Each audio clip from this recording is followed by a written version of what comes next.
set up so there's no leeway. We should have the overspeed alarm set for 2 or 3 miles an hour above. Oh, if I didn't do anything, if I didn't hit the acknowledger button and put the brakes on it, stop the train. Stop the train. Right, take it completely out of my hands, which is a safety feature you want to have. I'm up here alone.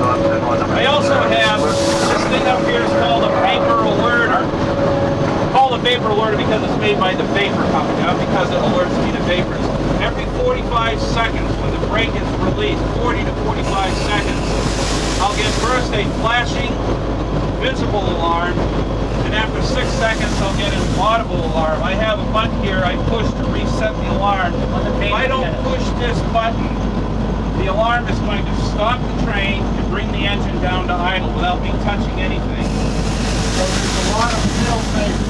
Right, and there has to be because of me working alone. Now here's why we're operating on this track. This train is going back and forth on that track between Lynn and Revere. That's the new engine right there. You'll notice it looks very different. Boy, it's going to make my model railroad engine obsolete. I have to get one of those. Yeah, nobody models those right now either. This is the drawbridge here. Sockets drop. You should have a special show needle on us looking at the track and the law. Running from the wall. You know, by the way, time for a quick history lesson. This is where America's first jet engine was built. April of 1942. Top secret hush-hush military project. GE River Works. You see an old brick chimney right over there. You can see it better when you go by this building. I'll point it out to you again. The first jet engine was kept vertically mounted inside that smokestack so nobody could see. I met one of the engineers. That chimney, that brick chimney right there. I met one of the project engineers who used to commute on the train here years ago. He's long since retired now. So we're going 60 miles an hour. We're going 60 right. We're going to be crossing back over at this signal to the other track. How much do you have to slow down to 45.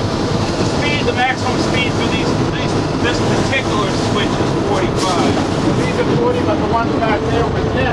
Well, 10 in close to Boston. It's in a terminal area in places where trains would be going slower. That would be the same in any city. In a place where you're getting close to the final stop of a train. See, Alan, my problem is disadvantage.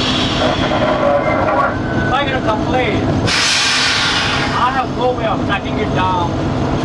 Whether the officer was blown for trespassing or crossing or whatever, right?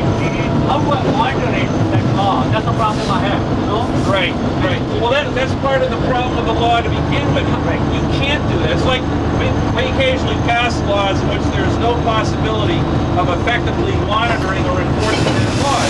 That's the law. I've been working with the chief. I've just joined the auxiliary police in Manchester. Oh, in Manchester. And we are spending a lot of time. They've asked if I would help teach some kids in the school. I'm going to do that. We had Francis Mulhern up from the chief police the other day. Great job. And one of the things we're going to be thinking about is what can we do about trespassing? What we're thinking about is informational citation. A police officer will give this to a person. Not a ticket. It looks like a ticket, but it's just in an effective way. Brings them to attention. We thought we'd try that. We don't know. We're going to try some things to see if it makes a difference. I say, instead of going after the engineer, why don't you go after the trespassers and arrest them and find them first? Well, now we have to be reasonable. But see, We would lock up half of man.